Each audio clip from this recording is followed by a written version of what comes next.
All right, hello everyone, and welcome to another VGF Strat Corner podcast. Really excited for this episode. We're doing Eddy/Christie this episode, although definitely mostly Eddy because we're OG on this. And our special guest, really excited, Q-Dog.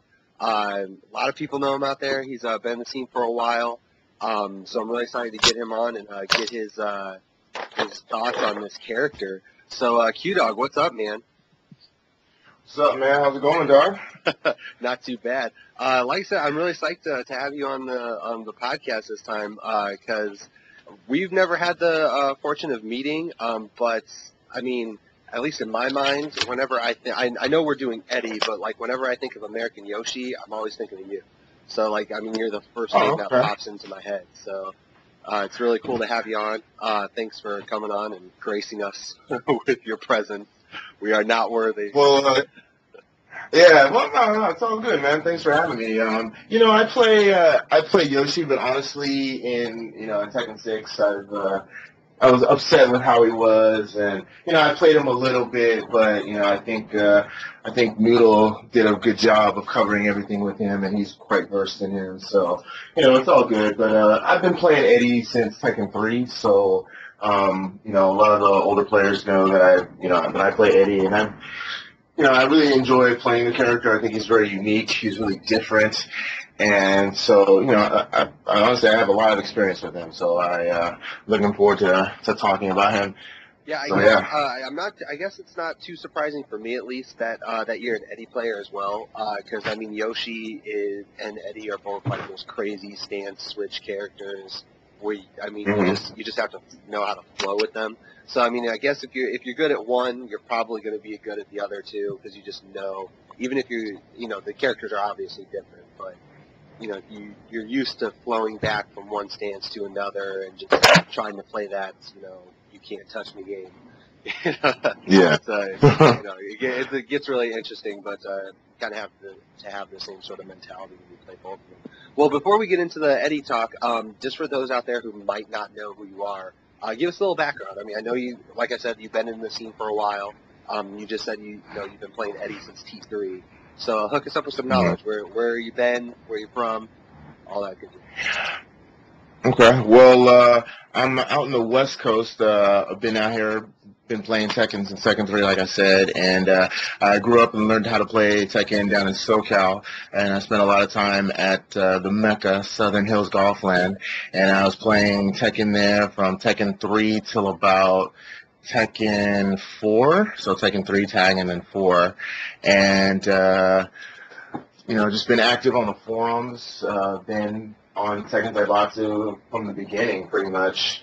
And helping with running tournaments. I've also been a published author in a few of some like strategy guides. Like there was like a Tekken Tag strategy guide that nobody has really seen. It wasn't very good. It was like 1 or 2 pages per character, but I wrote the Eddy section on there. And then there was a Tekken 5 strategy guide that I was an author on that I did some work on Yoshimitsu on. But yeah, I've been. Yeah, the book one, yeah. I remember that when that came out. We actually bought it just for shits and giggles because I remember when it came out, a lot of people were raving about it because a lot of the top players were the ones that wrote the character profiles for the characters. Yeah. I had no idea you were the one who did Yoshi. That's awesome. Yeah. So, there were quite a few people in there. I think, like, Markman was on there, and I think, Name Monster, and a few other prominent players were on there. But, it helped contribute to that as well, too. And then, I spent some time in England, played some players out there. They're really good. And then I moved up north, and so now I live in San Francisco, and I've been playing with the NorCal crew up here.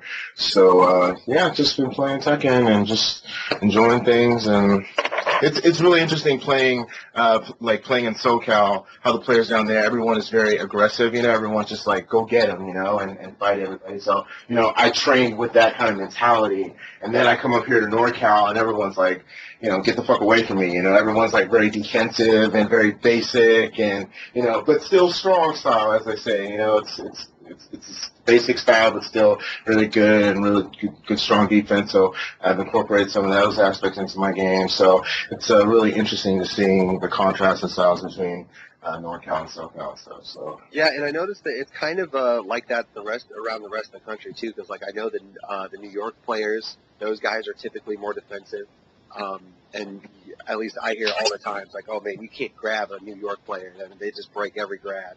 You know, they're so awesome at backdashing and all this other stuff. Then I want to say, from what I've seen of Texas, I mean, they look like a more aggressive style.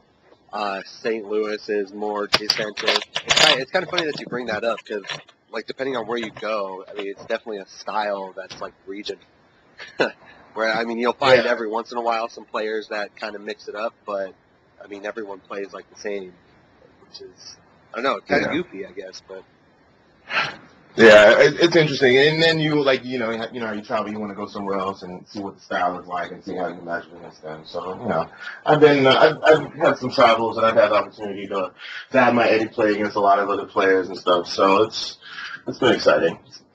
Well, okay, so now that we kind of know who you are, let's talk about Christie, because I'm sure that's what these nerds out here want to hear. I want to hear, yeah. So, okay. So I mentioned to you, before the podcast a little bit, I know Eddy, I know like Tag Eddy, and then I kind of really haven't been keeping up with the character since then. So I kind of know a little bit of what he's got, and Christie as well. I know like the quarter circle forward 3, pickups and back 3-3, back 2, I know the, rodeo. I know all that basic stuff. But I'm kind of out of the loop when it comes to, like, the technical side of the character. So I'm going to throw this out to you first because it's usually a good starting point whenever we talk about these characters. But what do you think their strengths are and their weaknesses are? Like, if you as an Eddy player, what are you focusing on most when you're playing? And then if you were to play against an Eddy or Christie, like, what would you be looking for to try to get in? Well, their strengths, I would say, is that they're annoying. Like, a lot of people, not even just like scrubs, but I mean, even good players, they find playing against Eddy and Christie just frustrating. Like, just dealing with how they play. It's like, it takes them out of their comfort zone. Like, they can't play the way that they want to play. They have to actually learn how to play against Eddy and Christie, like they have to take time to actually kind of study what they're doing. And a lot of people, they don't want to do that because they want to just do their own shit. So, to take them out of their comfort zone, people just hate that. So I would say that's definitely a strength in that category for them. One weakness I would say for them overall is that once you've kind of like gotten a feel of like what it is that they can do, then a lot of times you just kind of just wait things out to see where the holes are in their game. And also they can get floated a lot out of a lot of moves. Like a forward 4, the jumping roundhouse is a standard move that a lot of Eddy players use. And if you can space it out right, you can jab him out of that. He's got other moves like forward 4 or down plus forward 3 or forward both kicks where, you can jab them out of the moves and get a float juggle. And then it's like, it was almost like you got low parried and you got the juggle, but instead it was like a float juggle. So, I mean, that can add up after a while. But I would say that their main strength is just being annoying and just being confusing as well, too, A lot of the stuff that they do looks kind of the same. And it's kind of like what you said in the earlier about the flow with him. I think once you really start getting going, it honestly looks like he's breakdancing. Like, I mean, that's what capoeira is, It really is a dance, And so once you get to the point where you're just constantly attacking and everything is just looking good, it's just confusing to them. It's mind-boggling, and so that can be definitely frustrating for opponents. Yeah, I'm glad you mentioned the float stuff because not long after T6 first came out, I learned this juicy piece of information that Law, because his hop kick hits so low that it'll always knock away relax. So I'm like, okay, I'm playing Law now whenever I see a Christie or Eddy player. I'm not playing anybody else. And then, like, if you even try to do anything as the, the Creddy player, you'll just get launched. Like, it's really dumb. Mm. So I'm like, okay, I'm completely eliminating that and playing Law. So I'm not even gonna. But see, a lot of crazy character. But see, a lot of times though, you can just kind of just like go into relax and just stay there. Like usually, if you hit buttons and then out of relax, and then they try to, and then they float you, you know, they do a hop kick. That's when you get, you know, they fuck you up and stuff. A lot of times you can just go into relax and just stay there and just take the damage and then just kind of move on, you know. Yeah. So that's like a mix up of that. Yeah, so. and that's the downside to it. I mean, you're not going to get big damage. You know, if you're playing Law and doing that strategy, you're not going to get big damage on it, but at least you're knocking them away. You know, it's like get the fuck yeah with your relax card. Yeah. That's my whole fucking strategy whenever I'm fighting an Eddy or Gordo. Just get away from me with your relax and your crazy fucking stances. And I'm just going back to you a lot. Cool. Okay, well let's go into some of the specifics then a little bit. Okay, so, one of the things actually I wanted to ask, because I'm not like really beefy on the knowledge for this, but I believe that both of the capoeiras, they're really bad in the punishing area, and I'm not 100% sure on that, because like I know that they don't really have a good jab. Just the standing 4 is 10 frames, right? It's really quick. 4, I believe, is like 12 frames. Is it 12? It's like just that standing mid kick. Yeah, I believe it's 12. Yeah, because I'm not 100%. I know that they don't have a 15 frame launcher. Right. And so I guess fill me in on that, because I'm kind of curious, because I always kind of throw out random shit whenever I'm playing a Christie or Eddy player, and I'm just kind of with the hope that, you know, the character's really shitty and punishing, and I haven't really been educated otherwise. So basically, you know, they've got the standard 1-2, the jabs, and so that's at 10. At 11, they don't have anything. And then at 12 frames, they've got 1+2, which is the double spin slaps, and the range on that though is very limited. So I usually don't use that too much. They also have 4-2-1, and those are like, they look like the bitch slaps kind of. It's like 4-2-1-4 ends with the kick, and the kick is a little delayable. But that's okay. That's more for counter hit purposes, so I wouldn't use that too much as punishing. And then they have standing 4 at 12, and that's just a good, just standard mid poke that you can kind of throw out there. Good as a good round finisher as well too. And then at 13 frames, they've got down forward 1-1, and so that gives you around +8 advantage. So let's see, what else? There's back 3 forward also at 13 frames. Now that's more for damage. That's the knee into the extension. And so that gives you around 30 damage or so. So you can, like at 13, you can choose if you want the frame advantage, or you can choose if you want the damage. So whatever you want, you know, for your situation. And then at 14, you've got 14 at 15, you've got down forward 2. So that, you know, that knocks down to the quarter circle forward 3. Type mix-ups and such. And then at 16, you've got down forward 3+4. So a lot of the punishment is more so just pokes to get frame advantage to open up your low attacks or the mix-ups and such. Gotcha. And if I mean, correct me if I'm wrong, but I think the same sort of situation applies for wall standing stuff too. I don't think they have too much. Actually, at wall standing, it's decent. Wall standing 4 is 11 frames, but then at 13 frames, they have wall standing 1-3. Now that's high mid, but it's natural combo. So there are certain attacks that you can punish really well with that. Like for example, Steep's 4-4-2. If you block that, wall standing 1-3, guaranteed. So other moves that leave you in full crouch at least -13, that'll hook you up.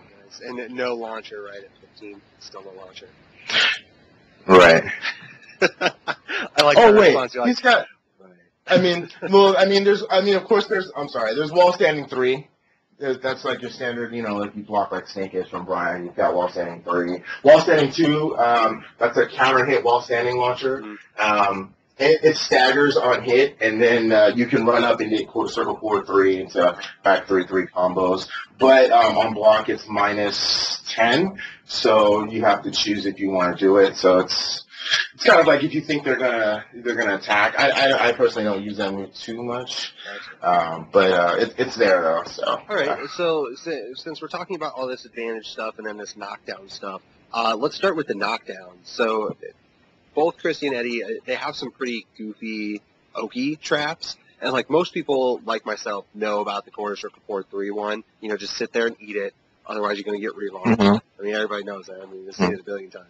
So let's say, I mean, most of the time I see people just taking the quarter circle 4-3. But like, what sort of other options do you have once you knock them down? With say, you know, down forward 2.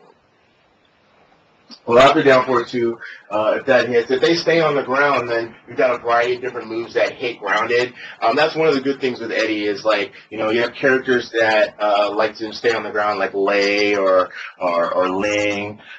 You know, you've got moves that can hit people on the ground. So after like down 4-2, in this case, you've got like wall standing 3+4. You've got 4-4, 3+4. You can do 4-3 +4. I usually do that one. It just seems automatic for me. You've got up 3. That's like the big jumping kick that hits mid. So you can like, or you can run up and do back 3+4. So he's got a few mids that hit grounded that take off a lot of damage if they decide to just stay there. So okay, so as an Eddy player, so let's say that you're in that situation, you do down 4-2, is that usually just your mindset? It's just a 50-50. Either I'm going to do quarter circle 4-3, or I'm going to do, you know, run up back 3+4. Or... Yeah, it's usually the 50-50. Most people usually eat it, but yeah, the mindset is just to mix up between, okay, they're going to roll back, or they're going to stay there, and then I'm going to hit them hard with one of those ground hitting moves. Okay, so let's look at the other situation then, where it's not a knockdown, but you have significant advantage, like the down forward 1-1 situation, where I think you said it was +8, right? Mm-hmm. So you're standing in your face at +8. So what do you do then? What's the mindset? What are you looking to get? Then at that point you can kind of mix up. You can go into a low attack. So you've got a lot of different lows that we're going to talk about here. But like I like to use like the down back 3-4 or the down 3-4, 3 slide 4. That's the unparryable low. I fucking love that low. Yeah, it's good. It's like it staggers on hit. You can't parry it, and at like long range, it's safe. So if you can like really maximize the distance on that, that's a really good low. If they hit buttons, then you can do down 4-2. That'll counter hit. And then if they duck, then I mean you've got the world yours. You can do up 4-4. You can try quarter circle 4-3. You can do up 4-3 mix-ups. So yeah, it's Rochambeau. That's not safe, right? What is that? -12? No, it's not safe. It's not. Yeah. It's -12. Okay. All right, so you got all these things going for you. I'm glad you kind of led me into the next subject, because a lot of characters, you know, they kind of struggle with the lows. Like, there's so many characters in the game where, you know, they're really, really strong, but they're lacking that one really, really good low. Whereas Christie and Eddy, I mean, they don't have that problem at all. They just have this huge set of good lows. So you actually kind of started talking about it, so I guess I'll just kind of let you go free on it. Like, what kind of lows do they have? What are the best lows? Like, what are you kind of looking for in what situation? Okay. Well, yeah, they've got a bevy of lows here. Starting off, like, they got down +4-3, and so they reanimated this move. Before it used to be just like what it's fully crouched down for is. Now it's a 2 string, and it's a natural combo on counter hit, high crushes. I usually like to start this. This is kind of more of a mix-up move in one aspect, where you do the down 4 and they get hit by it, and then depending upon what they do, like if they want to continue attacking, you can interrupt them with a down 1, or you can continue into any other low, like you can go into like fully crouch down 4-4, because you're in full crouch after that. If you think they're going to continue attacking or come at you with a high crush when you have advantage, after getting hit, like after you hit them with a down forward 1-1. Then you can just do down 4-3 for counter hit damage, and that is like, I think it's like 40 in the 40s, I believe. So that kind of keeps them in check. Down plus 4-3 is also a good finisher at the end of the round. Like, you know, people are blocking low. If they're blocking low, not parrying, but they're blocking low and they're looking to like wall standing punish.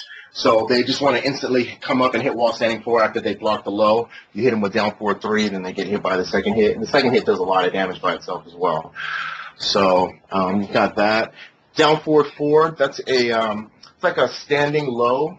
He like kind of just kicks at your shins. It gives you a knee stun on counter hit. The purpose of this move is more so just range. Right?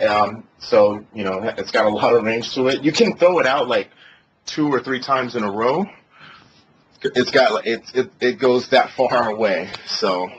You know, actually, I'm going to pause you just for a second because something that I think we should mention, because, I mean, there's not really a whole lot to say about it, but we haven't really mentioned the differences between Eddy and Christie.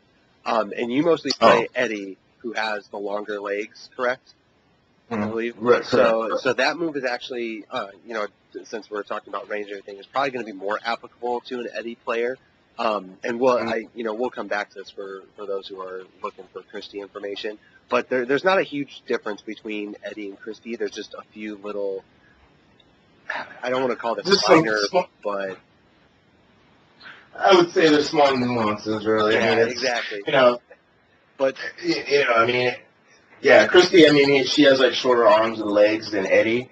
But in terms of her combos, she has some more combos that are a little bit more consistent compared to Eddy. Like she's got like a down back 1+2 combo where you do down back 1+2, 4 plus 4 3, and then relax 4 3+4, back 3 3, relax 2 4. Like that is going to connect with Christie as opposed to with Eddy. It falls off at a certain point. Okay, so Christie has a little bit different throws, and we can actually, once we get to talking about throws, we can chat about that a little bit. But I think, like, for where we are right now, since Eddy has the longer legs, you know, the certain moves like the down forward 4 that you mentioned, I would presume have a little bit more use for an Eddy player. I mean, correct me if I'm wrong, does Christie's down forward 4 go as long or as far as Eddy's does? I mean, it's almost as far. I mean, it's such a small difference. Like, you could, if I was a Christie player, I wouldn't be discouraged from using it. I mean, I would still use a lot of the same moves. It's just it's kind of like one of those things to kind of just keep in mind, you know? Gotcha. Okay. Cool. Okay, great. Well, okay, so you mentioned the down forward 4. So what's next on the list of juicy? Like I was talking about earlier, down 3 to 4. It's like a low high crush. It's a low attack. He kind of like goes low and does a spinning low kick. I'm trying to describe all these breakdances. It's fucking crazy. I know which one you're talking about. It's really quick too, I believe. Yeah. What is it? Yeah. This down 3 to 4 is unparryable, and it leaves on knee stun. So once that hits, he's at like +6. So down forward 2 is uninterruptible. It's +6 from knee stun. You know, it's really good. It's one of my favorite low hooks. So it's a very good low and match finisher as well too. So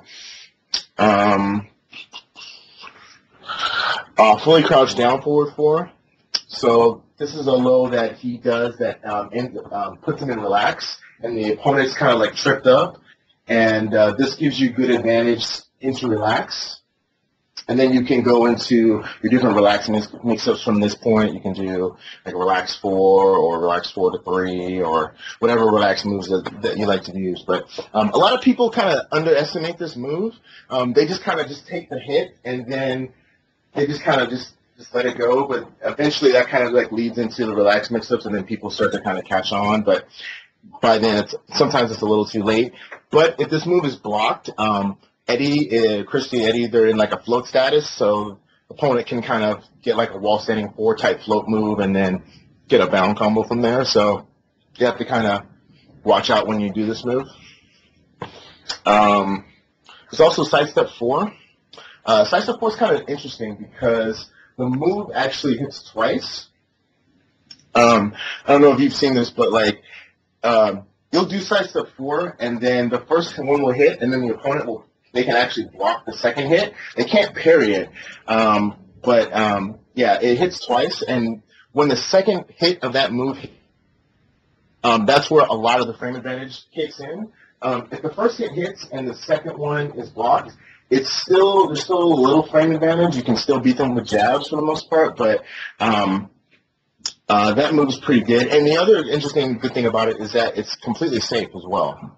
So is that so? It's not a natural combo then? Is that what? No. It's not a natural combo. It's not a natural combo. That's an old school rodeo setup. Oh yeah, absolutely. Yeah, absolutely. And yeah, it's good because it's safe and it also it moves to the opponent's right-hand side as he's doing the move, so it kind of has some side stuff built into the move itself after doing the side stuff, so it's interesting. It's got down back 2.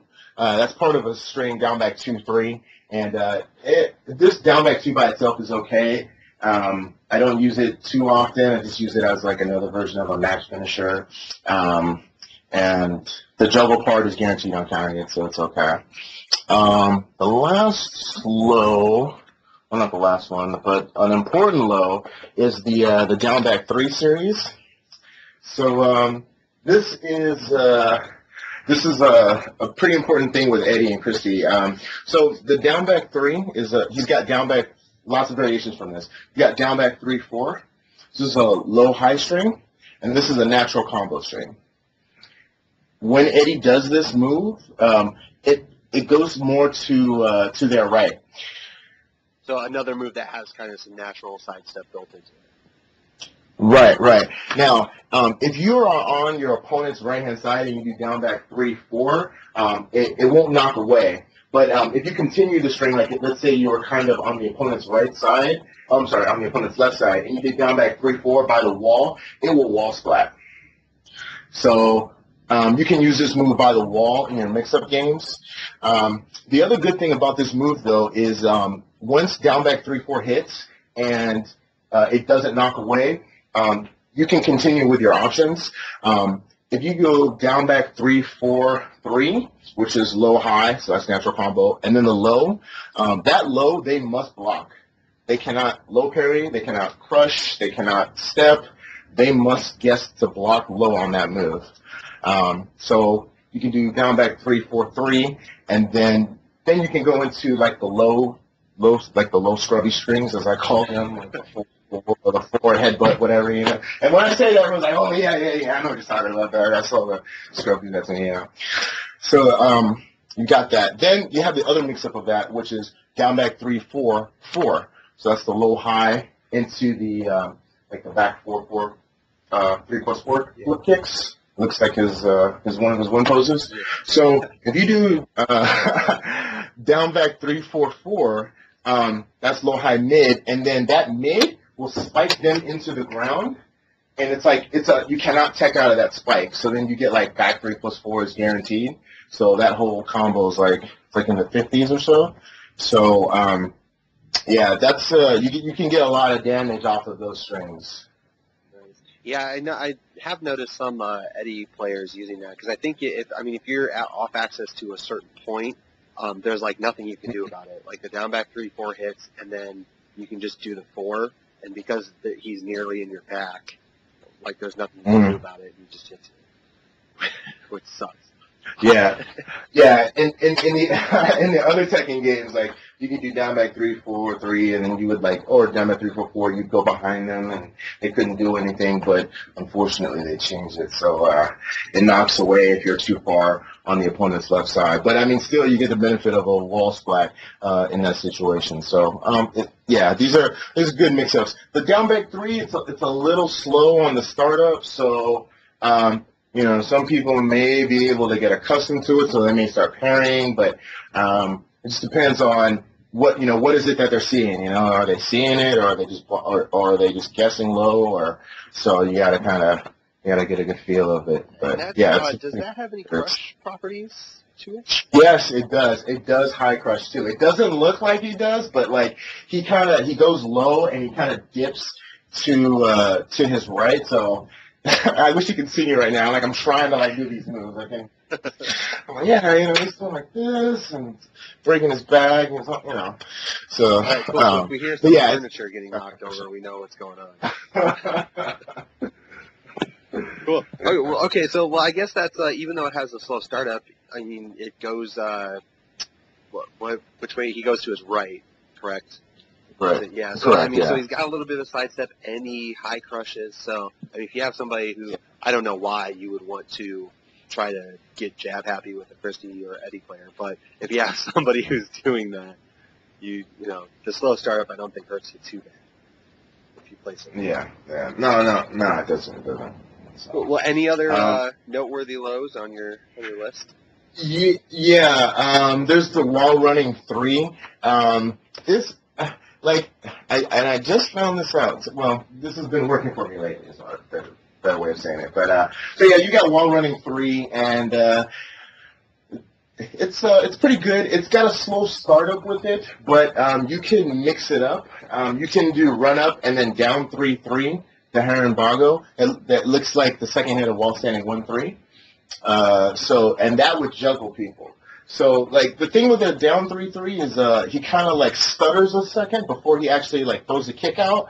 So I think that delay mixed up with, like, the wall running 3, how it's so slow, it's like, that twitch you don't want to, like, attack. So I think that's how you can use those two moves together. But, yeah, wall running 3, it's, when it hits, it's good. Leaves him in relaxed with a lot of advantage, and then allows you to go into your different relaxed mix-ups and stuff. So I think he gives a juggle, right?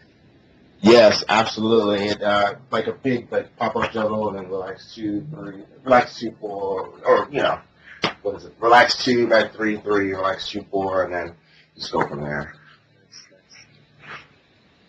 So was that it? Was that you got any more lows? Yeah, those are. I mean, those are like just the regular standard lows, and then of course we've got our relax from for most the ones we use the most. So. Okay, well, there was another not really connected with the lows too much, but back in T5 or so, he was like both Christie and Eddy. They had super good tracking, and they took Rewinder away, unfortunately, but or at least the 1+2 sidestep, which was just absolutely ridiculous. But they took that away, so the tracking wasn't, or sidestepping wasn't nearly as good, but they still had a really good sidestep. Now, from what I hear in T6, and obviously I don't play Eddy very much, so I don't really know, but I mean, it still looks like their tracking is really good. I mean, has that changed at all? Because I hear it dropped, like the tracking and their ability to backdash and sidestep got worse. I mean, should rephrase. Their sidestep has never been insanely good, but Eddy and Christie have always had big backdashes, so they could get out of stuff. I mean, is that still true, or? Yeah, they still have good forward and backward movement, in terms of just moving and that kind of stuff. But their side movement is just atrocious. I mean, it's frustrating that I can't side walk out of strings, and you just kind of have to just block it, or they have a high amount of evasive moves. Like they've got the back 2, they've got up forward 4, they've got all the different lows to high crush, they've got instant relax. So, I guess that's used to compensate for the lack of sidewalk, but you have to kind of commit to those things as opposed to other characters who can just sidewalk and block. So yeah, that's the one thing that would be the hardest for me to get used to if I were to try to pick up that character. Is that if you want to go laterally, you have to commit to a move. And I mean, luckily, back 2 is safe, so you don't really have to worry about getting punished for that. But at the same time, it is slow. So if they guess it, they can do something faster. Maybe, get stuff. Especially if you're going up against a Steve, back 1 is going to eat back 2 all day. So. Yeah. And see, coming from my perspective now as an Eddy player, when I play other characters, it's difficult for me to get used to side walking because I'm not accustomed to doing that normally. I'm usually looking for, well, what can I do to evade this? I'm thinking from the evasion standpoint as opposed to, oh, let me step it. Even though stepping is a form of evasion for a lot of other characters, for me at least, I'm not accustomed to that so much. So trying to incorporate that with my other characters. Which is an interesting perspective because, Yoshi I know is the same way, where he's like, Yoshi can sidestep because he has sidestep moves. So you're looking to sidestep and then hunt for, sidestep 2 or whatever it may be. But, a lot of Yoshi stuff is also, okay, I'm going to sidestep, but I'm going to sidestep with purpose. I have a move in mind that I'm hunting for. Whereas 90% of the cast is the exact opposite. They're like, okay, sidestep. If I successfully sidestep, then I'll start doing my game. But it's kind of interesting to hear, the difference between that, and you see that when people play. Like you said, when you try to play other characters, you're sidestepping with purpose rather than just trying to get out of the way. Yeah, you're right. Okay. So it sounds like the track or their sidestep is still ass, but their backdash hasn't really been tweaked all that much. I thought it had been in Tekken 6. Oh, no, it still feels the same to me. Getting away from certain strings and what certain people are doing, it's still fairly solid. It's definitely something you can still incorporate into your game in terms of spacing and such. Okay, so let's talk about the spacing game more then. Like when you're playing, like, are you looking to do stuff like back 2 or down back 3 or something like that to move laterally to your side, or are you more of a I'm going to backdash away and then make you eat an up forward sort of player? I am more of the I'm gonna go get you and I'm gonna use all these different mix-ups on you and confuse you kind of player. But in terms of when it's kind of like approaching, getting from range 3 coming in, I usually try to you can wait for the whiff, and then I usually will punish with a down 4-3+4, or I will a lot of times I'll throw out up forward 4. You can step up forward 4. You can step it either way.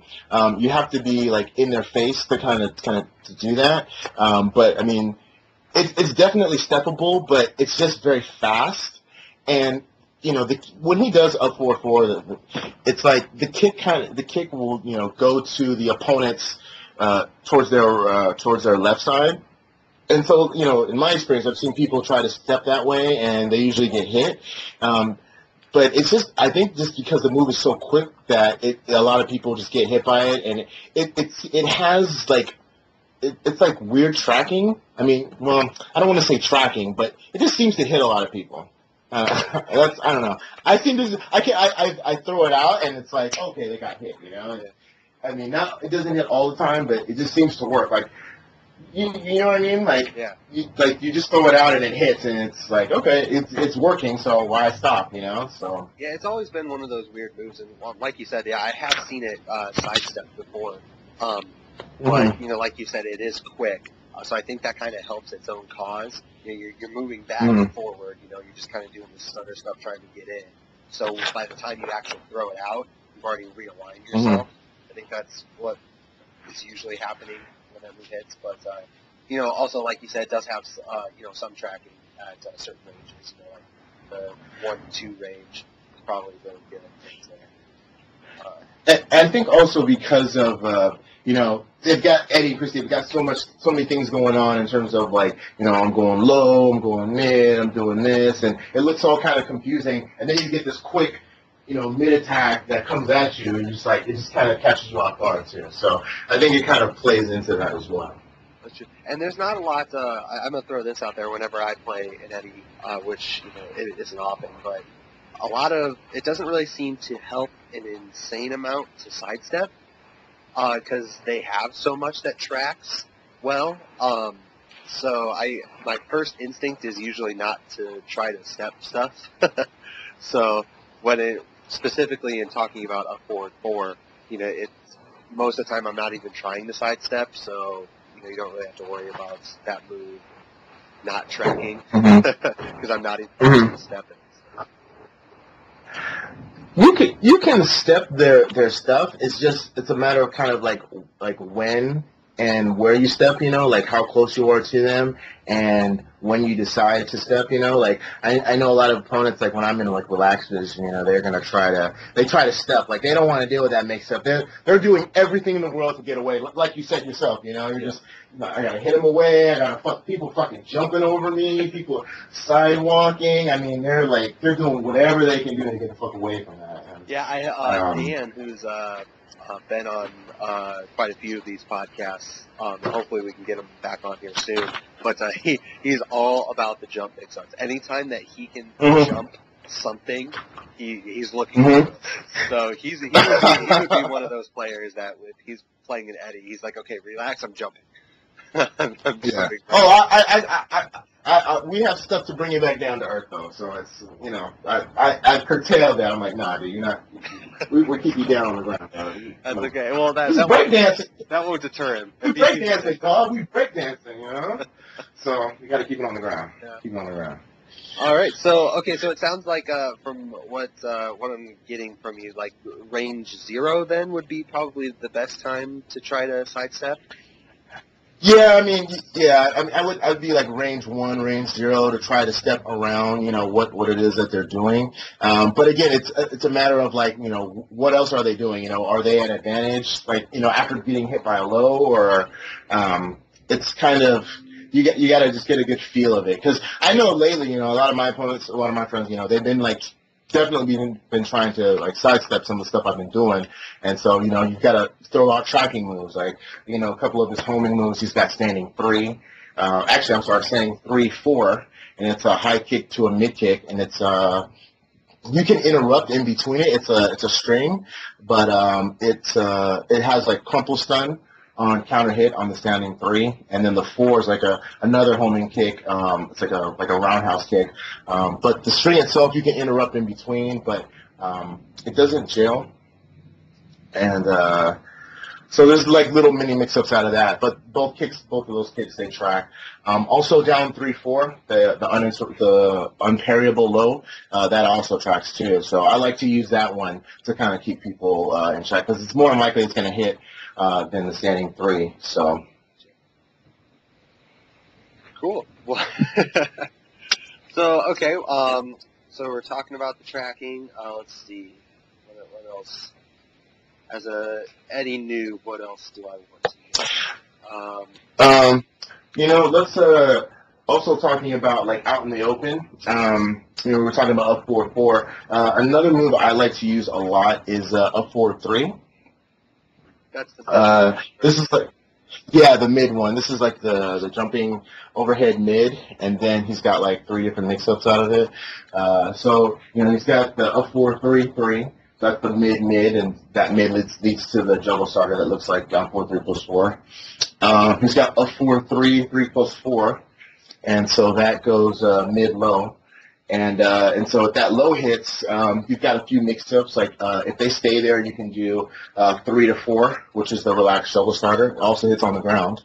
If they roll back, you can do relaxed 2, or you can do 4-3+4, which is the relaxed dive kick. A lot of times I do relaxed 3+4. That's just like a cartwheel kick from relax. And then you also have up 4-3 down, which is the up 4-3 into relax. And so a lot of times people, they'll block the up 4-3, and then they're guessing mid or low, and then maybe you get into relax, and you can force a relax mix up on them. So that's pretty good. The fourth thing that I like to do though also is just do a 4-3 by itself. It's funny for me to do a 4-3 and then see the reactions of the players, like for that split second afterwards, or guessing what the mix-up's going to be next. And so once you do that, then you can do a lot of other things. You can do a 4-3 into another up 4-3 into another one, or you can do a 4-3 into any move that you want. Up 4-3 also forces crouch on block. So there's it's kind of like a messed up mix up in a way, like they have to commit to attacking, or they're gonna block, or it just has a lot of good mindings written all over it. So I like to just use up 4-3 into like a low attack afterwards, like a low poke, like a size up 4 or a down 3-4, and then it just kind of locks him down. And I've heard people say that they can see the mix-up, and I don't know. It seems hard for me at least. But I mean, I guess people can. Maybe they can. Maybe they can't. But for me, it's been quite an effective and annoying mix-up. I always call shenanigans on that bullshit. There's all these people out there who are just like, oh man, I can totally see it. Stop doing it. And you're like, no, you cannot see it. Maybe every once in a while you'll guess right and think that you can see it, but I'm not going to stop running my game because you think you're awesome. Exactly. Just because they guess right doesn't mean they're seeing it. They're just guessing right, right? Exactly. It's like, I'm sorry, but you can't duck electrics on reaction. It doesn't work. Exactly. I break all throws all the time, you know? So I always take, like, the stance with that, even if you can see it, unless it's something that's just blatantly obvious where anybody and their mother can see it, it's still good to do it because 90% of players out there won't be able to see it. And even if you run into a good player, maybe they don't know the matchup, you know? And even if they could see it, if they practice, you know, they don't ever see this character, so they don't know it. So, still, I think that your little mix-up game is very valid. Even if the people you're playing say they can see it, I call their bullshit, so. And you know, what's interesting too is you can, like, when you decide to start using the move and you start incorporating it, like, you know, a lot of times I'll just like up 3 against somebody just to see how they deal with it, you know, because they'll block the up 4-3 and then they will, for a split second, they'll do something. They'll stand there or they'll duck and then they'll go back to normal. So that kind of gives you an initial clue of, okay, I know how you like to normally block this move. So then the next time you actually do it, then you can actually go with the mid option or the low option based on how they originally blocked it. And then you can kind of go from there. Because I think when people see that move, they have a tendency to like want to instinctively block one way. You know, like after a while, maybe they can see it, but, you know, they start to guess that you get into the mix-up. But I think the first time they see it, they instinctively want to block like a certain way. So it's like, if you can really take advantage of that, then that'll really help you connecting that move more often. Nice. Well, you mentioned relax, and I actually did want to ask this because it's not like really, I don't think, a huge topic for Christie or Eddy, but the juggle stuff, it looks like they do pretty good juggle damage. How is the wall carry? I mean, it looks like everything that they do, you know, has some sort of roll or push or, you know, they do a little step forward or something, so it goes a long way. But, like, is it actually good? I mean, do you get – because I know, like, the wall game is pretty crap, right? I mean, you don't get a lot of damage. It's just kind of, I'm going to hit you with one big move and then start mixing you up with relax. But, I mean, I guess walk me through that because I'm not too familiar with the way that they – Their wall carry is decent. I would say they have like long combos that kind of lead to their wall carry, but it's not like the wall carry where like a Brian who can, you know, end its combos that can have that long float that take you all the way to the wall. You know, theirs is more of just having like a long combo that gets them to the wall, and then you kind of finish off with down 2-3 or up 4 both kicks. Those give a lot of damage on hit by the wall. But I mean, the wall float is decent with them. But I would say more so a lot of their combos are just kind of long, but not like a high float or anything. You know what I mean? Cool. Well, okay, that's why I was curious, because it kind of looked like, you know, watching Eddy's and Christie's play, you know, it looks like one of those things where, you know, I'm going to do my juggle. If it gets you to the wall, cool, but I'm not going to modify it at all to try to get you to the wall, sort of thing. Yeah, exactly. Okay. Exactly. Cool. Okay, that makes a lot of sense. So when you're actually at the wall, I mean, do you care? I mean, does that hurt their game at all? Because it almost looks like out in the open you can do better damage than at the wall. I like being by the wall in terms of like the mix-ups because I mean you still have good mix-ups. Like, you know, let's say you've got your opponent's on the ground and you're standing. You've got the down back 3-4, if you get them on their right side, again, you get the wall splat, and then you get the bound, and then after that, you can do back 4-4-3 plus 4.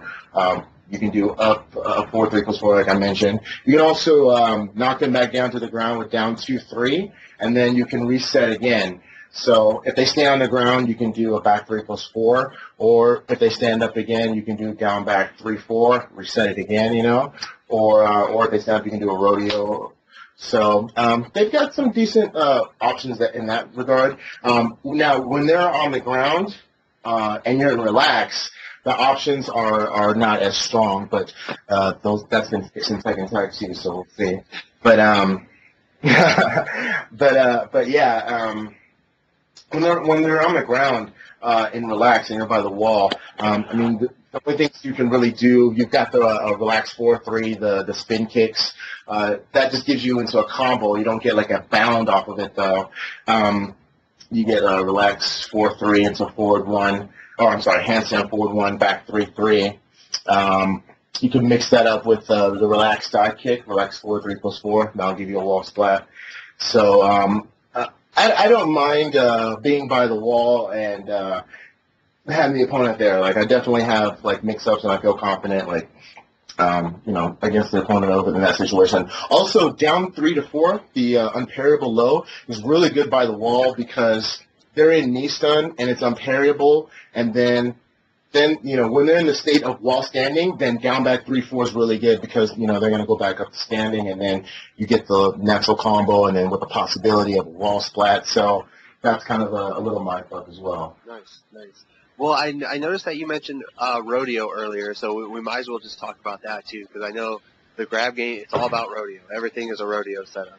So I guess we'll start with Eddy's grabs, and then we'll talk about like the differences between Christie's and Eddy's, because we mentioned sort of a little bit that Christie had different grabs and better Oki and whatnot off of her grabs. But let's start with Eddy. So are you always 100% of the time looking for rodeos since his regular grabs aren't as good? Yeah, whenever you can get it, you just throw it in there. Pretty much in terms of setups, it's more like, you can do anything into rodeo, honestly. You can look at every single move in the game, and you can pretty much buffer rodeo into it. I like to do it off of down forward 1-1, sides of 4, like you mentioned, down 3-4, off of sides of 2. You can be bold, you can do like instant relax in someone's face, or do a move that leaves you to relax, and then, cancel relax with down back, and then buffer a rodeo into that. You can just throw it out of any situation. A lot of times, I'll just be buffering rodeos after certain moves, and someone will, be in the process of attacking, and then when the rodeo will throw them in between their string. And I'm sure a lot of people have done it with other characters, buffering other throws and things. But you can definitely do that with Freddie as well. I don't know. I know Slips had mentioned this in another podcast somewhere, but you can definitely you can buffer rodeo, like running rodeo, like across the string. Oh yeah. So you can do like half circle forward, and then run in, and then do back forward, and then hit 1 plus 2, and you can do rodeo. So that's also a nice little trick. But the main thing is, you can just buffer it out of anything, and just of course it's best to do it like in obscure situations, because most people are looking to break that throw anyways. So if you can catch them off guard with that, then that's when it's going to hit most effectively. I do love the running grab mix-ups because I play Armor King, and doing running Shining Wizard / Giant Swing mix-ups are awesome. they're the fucking greatest. So yeah, I love doing my running grabs. Yeah, those are usually the best. I wish I had something like that. Well, something like how they have it, where it's planned into the game. But, I don't know. Rodeo is still good nonetheless, though. I'm not complaining about it. Yeah, but you don't get a wall splat for 80 damage. No, I don't. No. So are there any real reasons to do his normal grabs? Does he get any Oki whatsoever? now that I've been using this while running mix-up thing now, I think after the throws you can run in and do the running 3 or running down 3 mix-up, and then you can also run in and mix up with like another forward throw, because the running 3 you can step it. So you can do like a run in and then do like a tracking throw to mix that up. So that's something that I do. Okay, so then what are the differences with Christie's? Like, does she get like a quarter circle forward 3 sort of okie, or is it just like, oh, I can do a low poke, or, you know, I'm close enough to you that I can do a low poke in mid and mix you up that way, or how does that work? With Christie, it's more, you can run up and do like back 3-3, after, I believe it's after the 1 throw. Tells you how much I play Christie. Yeah, you can do back. Grab is it? If you describe it, that should. Yeah, the one where she grabs your hand and she does like a DDT. Ah, gotcha.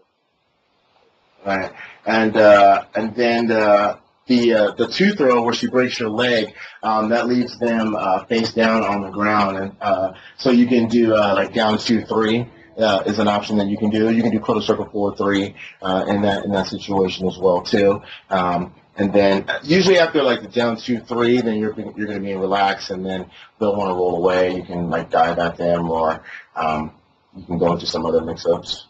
So. All right, cool. That sounds like a pretty well-rounded grab game, at least for her. So, I mean, you mentioned TAC2 a little bit. Have they given Eddy any different grabs or anything? You know? No. I didn't get a chance to see I didn't see any, like, I think they have, I don't know if they have a special like, team grab. Someone posted that they did, but I didn't see it myself. That's not to say it's not there. But I tried to do like a tag throw with them, and I didn't see anything special. You know what I'm saying? It looked like a standard tag throw. You know, so I don't know. I'm sure they've done something. I read somewhere where they were like doing some breakdance shit, like they were.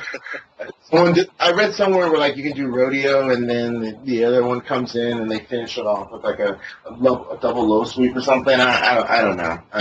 But I would expect that they're gonna have something together. So. Well, really, the only other thing that I can think of as far as like from a noob perspective, where that, you know, people like myself who may not know this character very well. The only other subject I can think of is like panic buttons. Like, I know back 2 is pretty good. Like, most people will throw that out if they start getting flustered. Are there any other like really solid? Because I don't think they have a lot of counter hit tools that are, you know, like the 12 frame counter hit tool variety, you know, that are real quick that lead to mass damage. Back 3-3, like maybe that would be like. Yeah. I was going to mention back 3-3. Me personally, I don't use this move too much just because, like, the risk on, like, missing the 3. The skill in that move is being able to, like, see the counter hit on the back 3 and then hitting the 3 again. That you can definitely do that. You can kind of counter hit confirm that move. Another panic button is down 4-2. I like to throw this move out a lot. The skill in that, again, is trying to get it to counter hit, not so much hitting it on crouching opponents. Yeah, that's a good move. On the down 4-2, it is -10, but it has pushback on it. I know Bob can consistently jab punish that. Brian, I believe, can punish it too, but I don't see it punished that often. But I believe he can because I think his arms are long enough as well. But that shouldn't curtail you from using it nonetheless, though. So I do use back 3 by itself as a panic move. I use down 4 as well, standing 4. I just kind of throw that out there. But down 4-2 definitely is probably the number 1 panic move that I use when I'm in trouble. Gotcha. So you're not a back 2 guy, huh? Yeah, I mean, I kind of am. I don't like to abuse it too much. It's kind of like one of those, you know, in the back of my pocket kind of things, you know. Because I see people abusing the shit out of that move. Really? Yeah. Yeah, I've seen people like they'll do like a power low or something that at the same time I'm doing that. Like, I mean, it's a good move. Don't get me wrong. I mean, yeah, I totally think people should use it. But from in my experience, like, you know, sometimes it's not always reliable. Another kind of panic button. It's kind of like, for me, it's kind of gimmicky. Is down back 1+2 is where she like they sway back. Like they move this way all the way back, and then they come back forward with both of their hands, and it bounce juggles. Oh yeah, yep, I know exactly which one you're talking about. Yeah. It's like it's pretty good. I mean, you know, it can get around a decent amount of moves, but if it whiffs or if they see or they know it's coming, you're fucked. I mean, because it's like their legs stay there, but their arms and their back sway back. So it's not like they're like fully moving. So it's kind of, I think it's kind of gimmicky, but I mean, it's still, you know, it still has use and it can get you out of some situations. I use it like, you know, somewhat sparingly. You know, I don't use it too often, but it's something. It's kind of nice to have in the bag in your pocket. So. Well, I can't really think of like any other questions from like the. Dude, we gotta talk about the stances, man. Oh, go, yeah. We gotta get down. Go for it. Yeah. We always talk about relaxes, and I forget that he has and all this other shit. But yeah, go for it. Yeah. So you got handstand stance, and so he's got like a few moves out of here. I see this more as a transitional stance. I don't use it too much in attacking because if you are like left open, then, you know, people are gonna get like an easy flow combo. So you want to make sure that like when you do this, that you don't end up in a situation where you're left in handstand and you're like right next to the opponent and they can screw you over, you know, they can float you with something. Because a lot of people, I think the main thing is they're looking for something to get you out of handstand, you know, and at a relaxed position as well too, that we're going to talk about. But so to start off with, like, you've got handstand 4, and that's the helicopter kick, and that's the fastest attack out of relax. So if people do decide that they want to attack you, then you can kind of throw out handstand 4, handstand 4, handstand 4. Doesn't stop everything, but I mean it's probably one of their fastest. It is their fastest attack from handstand.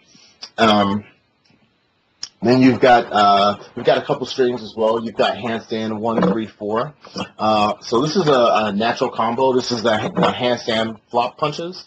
So it's a mid, low, high string, but if the mid hits, if the 1 hits, then the 3 and the 4, they're natural combo. The 4 is it's from the down back 3/4 series.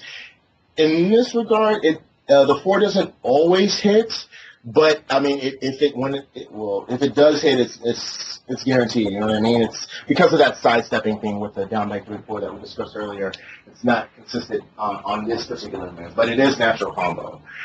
You also have have a quick question about the handstand 4. Yeah. So it's 10 frames, so it's the quickest that has a handstand. It is negative though, so if you block it, does that guarantee a float juggle? Because he wouldn't be able to do it again and beat you out. No. It's like you can keep. It's hard to explain, but you can keep doing the handstand 4, and they can just keep blocking it, and nothing is going to happen. So if I were to, like, say, do a generic down forward 1, that would beat out another handstand 4? I don't believe so. Because that seems. I would personally. If you did that to me, I would probably do another down forward 1. I'd probably do another handstand 4 just to see if it would stop it.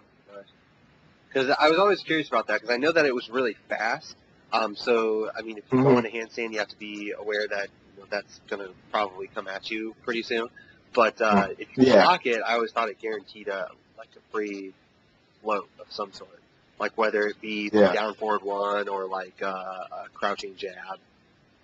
See that, like now, see the crouching jab. I know a lot of people do that, but then you can mix that up with doing like the handstand down 3+4, or you can go into you can do handstand 4-3-4, the low slippery kicks. So that's it. There's like those are the mix-ups that are kind of built off of the handstand 4. I usually, if I think they're going to attack, I'll usually just do like handstand 4 like once or twice in a row, and that's it. Usually that's enough. Not to say that I'm going to hit them with a guaranteed, but it kind of keeps them at bay a little bit. Gotcha.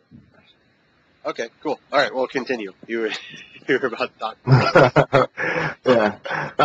So the handstand 1-3-4. The good thing about that though is the one handstand 1-3 is uninterruptible. So if they try to attack between the 1 and the 3, like if you block the 1 and then try to attack, the 3 would hit you. So that's the benefit in that move. Unfortunately, they took that move out and second tag 2, so it's kind of a moot point at this point, but it's just for informational purposes. Hey, we're not getting tag 2 for a while, so we might as well play. Yeah. Right. That's true. So then we got then there's handstand 2-4, and so this is the handstand 2 flop punch. This one will go to Eddy's left. And then the 4 is the side-step 4 looking move. Now this move, you can interrupt in between, and usually I think more people use like handstand 2 in a lot of their combos and such. But this stream seems you can parry it, and you can parry the handstand 1-3 the second as well too. But I think because a lot of people know the string is mid-low, a lot of people have that tendency to want to twitch.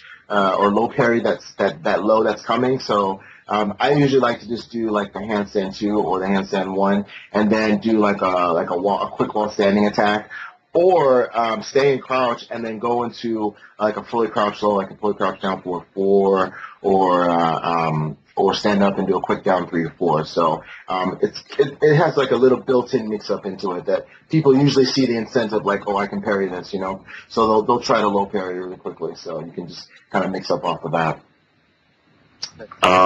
You've also got the handstand throw that they just added to Tekken 6, and this move it's kind of interesting. It's you cannot break it. Now, if you duck that throw, then again, they're in the float status, so you can come up with like, whatever wall standing 4 with your character, or whatever you use to, wall standing float from that position. But it's still a good attack to throw in there now and again. You have a handstand back 3, and this is the handstand low. And so this kind of, just gives you advantage when you're in relax. And this is a good attack to use when people are on the ground and you happen to be in relax. It's also a really good match finisher too. You can go into, I like to go into handstand from crouch, so you can do like fully crouch, down forward 1+2, and then do back 3 immediately. The transition is a little weird. If people aren't used to it, you can catch them with that low. And then the mix-up to that is just handstand 3, and that's just it looks like sidestep 3. And that's also a pretty good move, and that covers some range. And if you do a handstand, if you do a handstand 3 and then down, you can actually cancel it. So, the handstand 3 and handstand back 3, they look very similar. So you can use those as a mix-up to finish off your opponent. Another move I like from handstand is the toe tap, which is handstand down 3 or 4. You can actually opt to stay in handstand after doing this move, or you can go down into relax. What's good about this move is the range on it. I like to use it after down forward 3. Down forward 3, it leaves you like a considerable distance away from your opponent, and then opponents will want to rush in after that move. So you can do handstand down 3 or down 4, and you can just do that repeatedly, and they'll get hit by it.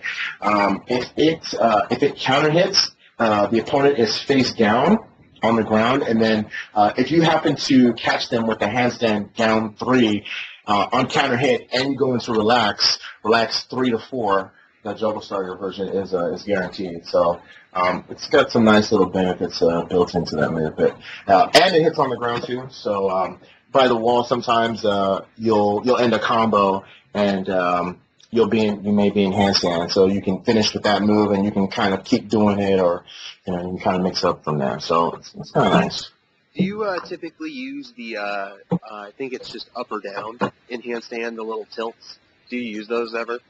Are those any good? I do actually. Yeah. So how I use those moves actually is I use them in Oki situations.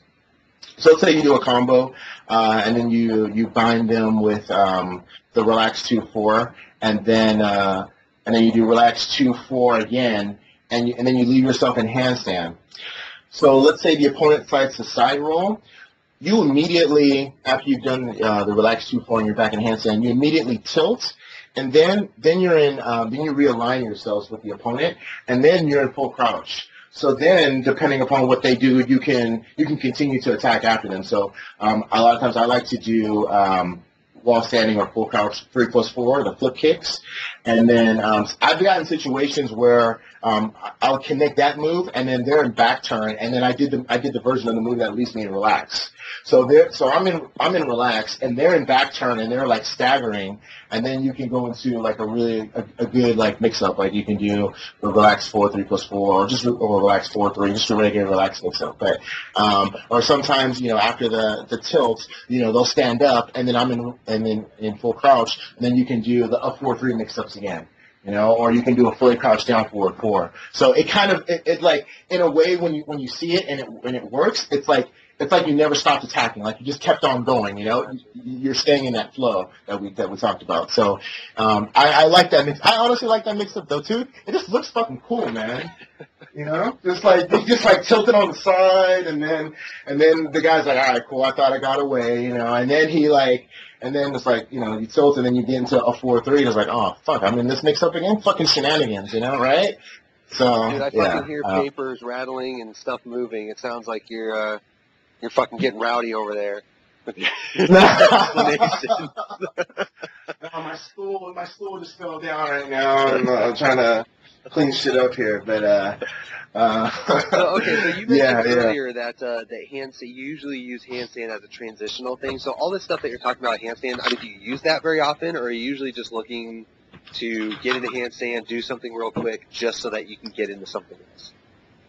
Yeah, I usually use it just real quick to get into something else, and then a lot of times, if I feel like they're going to try to stop my handstand attack, I'll throw out the handstand 4. If I feel like I want to, maybe, like if I'm finishing off the match, I'll do the handstand 3 or down up. So yeah, I just use it from time to time, but it's like I said, it's a transition to like the other stances. So sometimes you can just come up to people and just do handstand straight into relax, and sometimes it'll freeze them enough to allow you to actually get the relax mix up off. So yeah, that's the handstand division. Okay, cool. So did you, I think he only has 2 other stances, right? Just relax and then rewinder, right? Yeah, and rewinder. I don't even want to say if it's rewinder now. I think people we've been calling it rewinder, but now it's just sidestep because you're not really, there's no 1+2, Yeah, so. yeah, that's true. That's very true. We'll just call it sidestep then. So then do you consider that a separate stance, or do you only see him as having 2 stances, handstand and relax? I see it as just having 2 stances at this point now. Okay, cool. Well, did you have anything else on handstand, or? That's it, really. Okay, so then tell us about relax. Okay, so you're using handstand to get into relax. So now that you're in relax, I think most people know the 4-slide-3 and the 3-slide-4 mix-up. But what else are you going for when you get into So then you're in relax. You got into relax down 3+4. When I'm in relax, depending upon the range of the opponent, I'll do certain moves. So if they're far away, where relax 1-3 or relax 4-3 is not going to hit, so both kicks of the low juggle starter and jump kick, then I will do relax 1-3, and that's a low to the mid kick. It looks like a down 4-3, and that's a natural combo, and that does around 30 plus damage. So you're going to get that at least for going into relax and guessing correctly. The other thing I like to do a lot of is relax 4-3 plus 4, the spring kick. It's pretty good because it wall splats, and I wouldn't call it 100% safe because I've seen people at least jab punish me. I think it's at least -10. But the distance that you're at after it's blocked is far away, so opponents can't punish it all the time.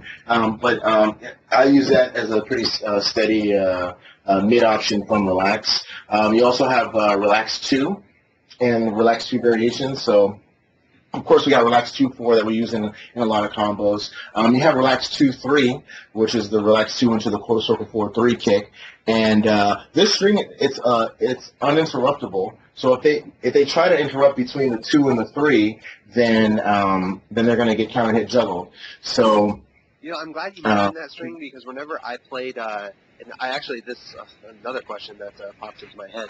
Whenever I did play Eddy in T5, and whenever I played Eddy, I was always looking to end my juggles in 2-3, just because the distance that it pops you up a little bit, it doesn't knock him away or anything. And because of the float and how fast he recovers after the 3, it just sets up perfect for a run up and then, do whatever sort of mix it. But I notice now, most people are doing the 2-4, or, trying to knock away and get the extra damage, or I guess it's not 2-4, it's, 2-4-3? And, trying to 2-4-3, correct. Yeah, trying to knock away and do more damage and whatnot. Is that a better option to do that? Because, you don't get any follow-up unless you just stand up and start running it up. But I've always been an Oki kind of person, so I'm looking to pop it up and then give myself advantage so I can run up and mix up. But I notice a lot of people don't tend to do that with that. I think it kind of depends on the situation. Like if you're getting close to the wall, then the relax 2-3 is good, because then you'll get a little wall splat, and then you can get your wall damage. But if you're in an open stage, I usually just do the relax 2-4 and then go into mix-ups. If I'm looking to get damage, then I'll do relax 2-4-3 as the ender, and then you've got run-up mix-ups now with the running 3 and the running down 3-3 and the throws and such. Or even running shoulder, depending upon how far away what they do afterwards. So you can kind of mix it up in that regard. But I know me personally, I like to do the relax 2-4 and then go from there. Gotcha. Okay, so you're more. I guess that's the same thing, because 2-4 is new, right, to T6. I don't remember that being. Yeah. Okay. Yeah. But okay. Yeah. So I guess since I haven't really dabbled in it too much. For T6, that would probably be what I would switch to as well, because that leaves you back in relapse, right? And then you're ready to do right. Well, 2-4 was in Tekken 5, but the application was not, because of the bound and everything was different, right? Yeah. So So you have the relax 2-3, and then seeing what's good with that. Then also relax 2, and I guess I never saw this, but I could see how somebody could see this. But a lot of people think that move is low because he swipes with his hand kind of low, like Anna's fully crouched down 4-2, it's kind of like that, So people think that's low, and I'm like, all right, I'm not hating, that's cool. I'll do that shit all day till you start blocking mid. But relax 2 by itself it's a solid mid poke from it's safe from relax. But because of the fear of the 3, then you can mix up with the down back 3-4 options or your lows or your up 4-3. So you've got some mix ups built in just off of that move alone. It's got the relax 1-4. That's just mostly a combo filler. And then let's see. Oh, relax 4. Okay, so this move's just for Dan. So relax 4. This is his fastest attack from relax. It's a mid attack. It's good to stop people from jumping that are that while you're getting into relax. So you get into relax, you have advantage, and they're just like, fuck this, I want to jump. You can do relax 4, 3 plus 4, 3. And so what that's going to do is the relax 4 is just the mid kick, and then 3 plus 4, 3 is like he goes into he dips down and he comes up with a double spring kick, and that move actually binds. So they tried to jump, you knock them out of the air, then you get the 3 plus 4, 3 to bind them, and then you can get handstand forward 1, 2, 4, 4. So you can get a little damage off of that. So that's a nice way to kind of deter people from jumping over you. I'm just but gonna say it wouldn't deter Dan, but I mean it's good to know. It wouldn't. Okay, all right, that's cool. That moves free all day on Dan. And that's cool. I like that. Oh yeah, absolutely. Free all day. That's cool. So I'm gonna remember that too. So then you've got that, and then the relax 4 by itself, that's the fastest attack from relax. So if you have advantage and you're going into relax and you really feel that they're going to attack, throw out the relax 4. It is unsafe.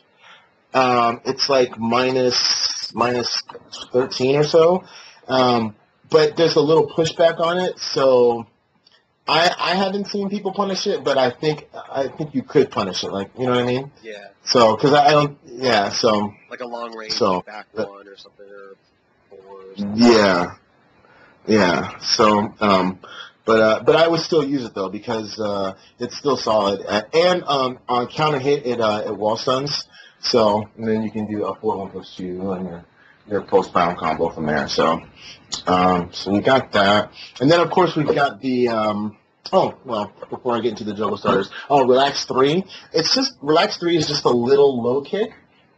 A lot of people don't use this move, but relax 3, 4, which is the low kick into the up forward 4. If the 3 hits, the 4 is uninterruptible, and the 4 it does like 36 on counter hit. So a lot of people don't attack after the 3 hits because they know the damage on the 4 is there. But because they don't attack, then you're open. They're pretty much open to more mix-up. So you see how you're getting that flow where okay, they got hit by the 3. Okay, well I don't want to get hit by the 4, so I'm going to block. And then you can go into your fully crouched down 4-4 because you're in relax, or you can do up 4-3, or or side step 4, or something. But you can keep the momentum going once you hit the relax 3. So I kind of like that move. It's got some decent applications. Don't forget about shoulder tap. I love shoulder tap. The headbutt. Headbutt. Oh, I call it because it's like it's a headbutt, but it doesn't look like a headbutt. It looks like a really, really gay shoulder tap. It's really stupid looking, but.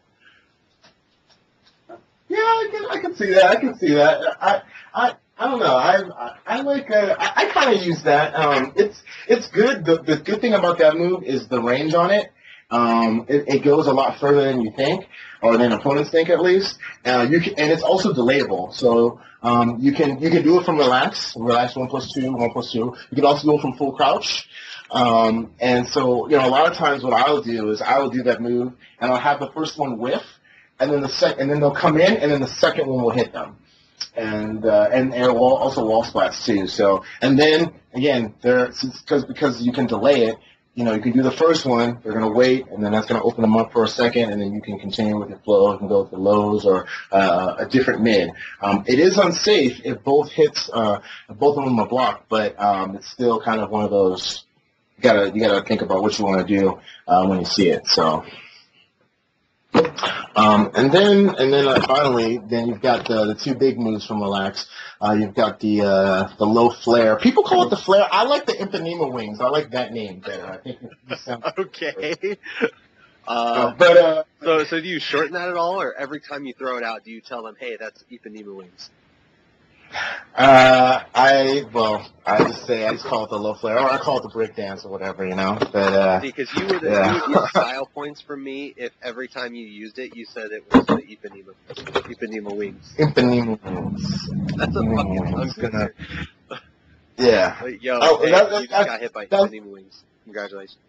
Yeah. I guess Ipanema is a city in Brazil. So yeah, and there's a song by Sergio Mendes about a girl from Ipanema. So and the only way I would have known that is playing Eddy, right? That's I guess I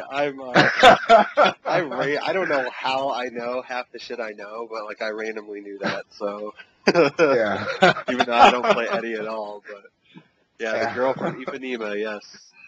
Yeah. So I was like, oh, okay, that's what it's interesting. So, but yeah, you got the Ipanema wings, relax 4-3, and so this move, basically the thing with it is that it's a double low, so both hits need to connect for you to get for it to get the juggle. The one thing I want to say is when you're in relax in general, and you're looking to get this move, and the opponent is in a situation where they're blocking mid or low, I think people have the tendency to want to like do that move instantly, or they want to attack immediately while in relax. And I just want to remind people that you don't have to attack immediately when you're in relax. Like you may have a little bit more time than you think, because a lot of times, I've done like, I'll do like a 4-3 down into relax, and the opponent will block low for like 2 seconds, like a long time. Like they committed to that low. Like, yo, I know the Ipanema moves are coming. I'm gonna fuck you up for that shit. So I will just sit there and just wait. And then eventually they're just like, all right, I give up. And then you go right into it, and it's like great because they feel stupid. They're like, fuck, like I had it. Like I knew you were gonna do that.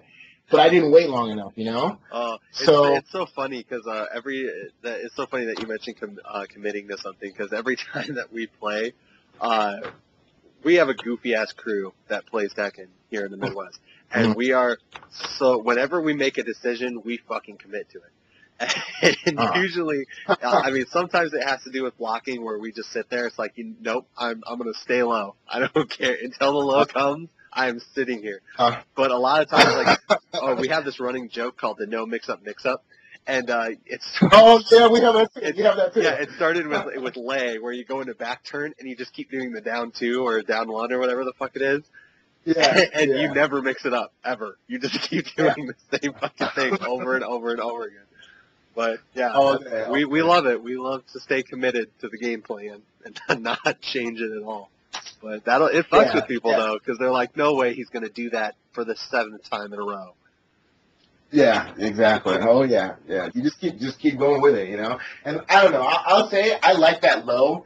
I will do that low quite a few times, And people will, they'll parry me, or they'll jump over, they'll get it. But I'll stick with it because the damage is really good, and And the range on it is pretty good in this game, at least. So, but it's a mix up between that and the other options. Let me just say, defensively, this move, again, it's a double low. So if you block the first low, you have to block or parry the second low.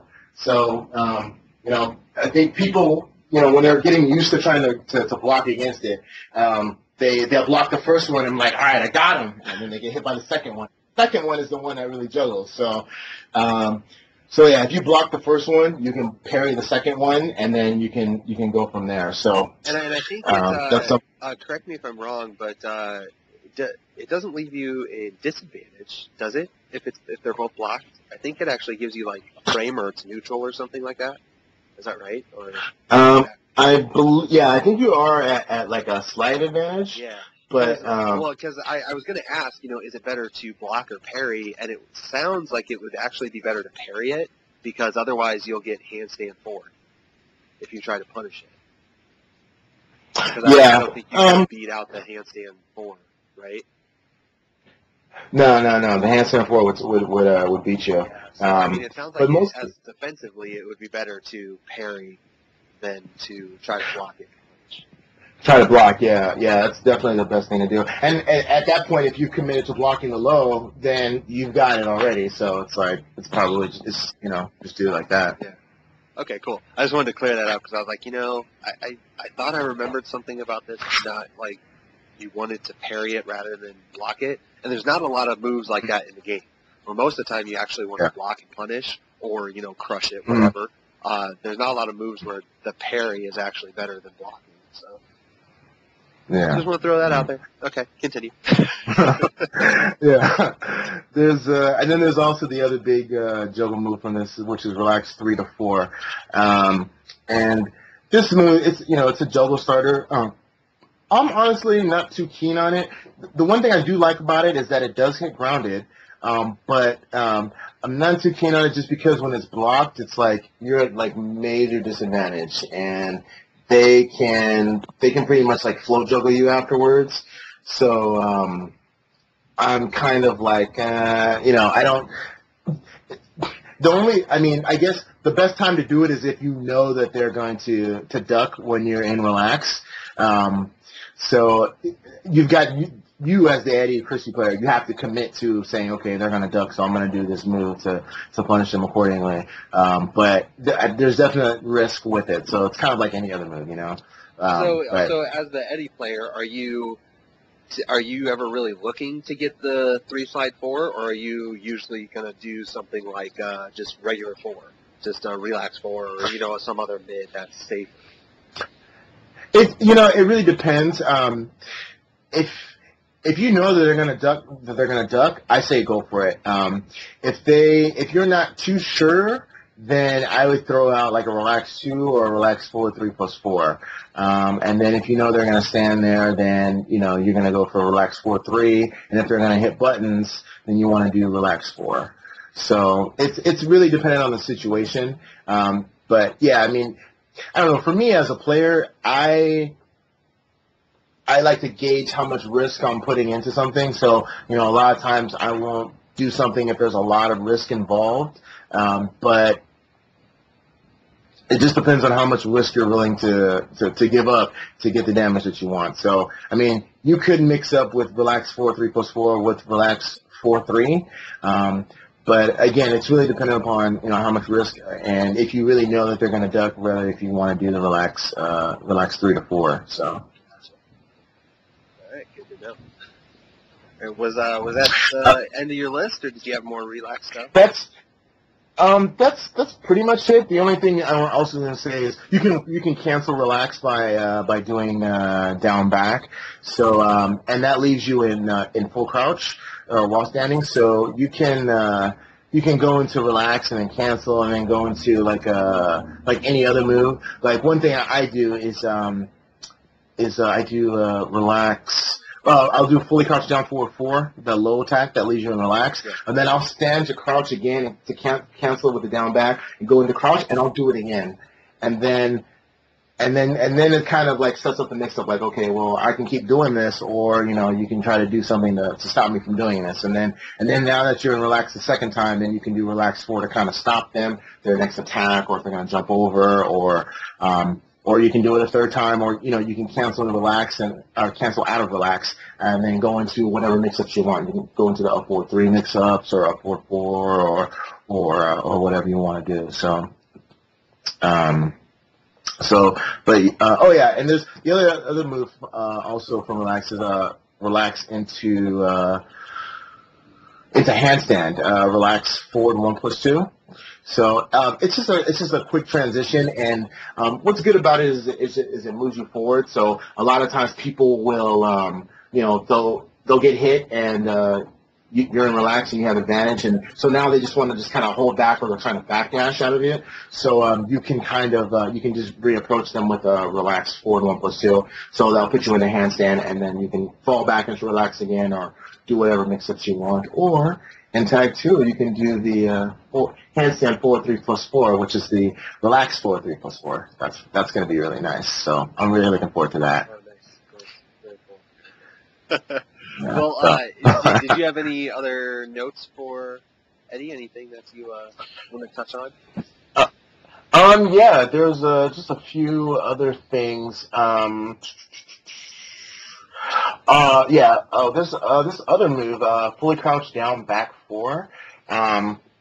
It kind of looks like relax 4, but it's done from crouch, and it causes stun on counter hit. the stun is breakable, but in my experience at least, very few people break it. It's an unexpected stun for them.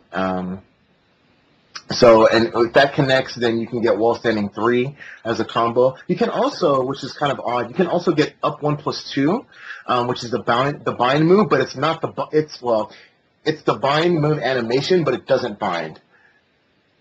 It actually like it juggles. Oh wow. And it's high too. It's weird. Like up forward 1+2 will bind, but up 1+2 doesn't bind. It juggles.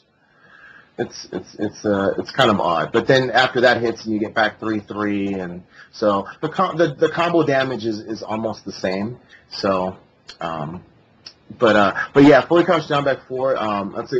It's pretty good. It's just you can use it in your wall standing full crouch game. So you can mix that up with like the fully crouched down back or down forward 4, or the headbutts, or shoulder tap as you like to call it, or your wall standing 4. So it's just something to remember in your game as well too. Let's see.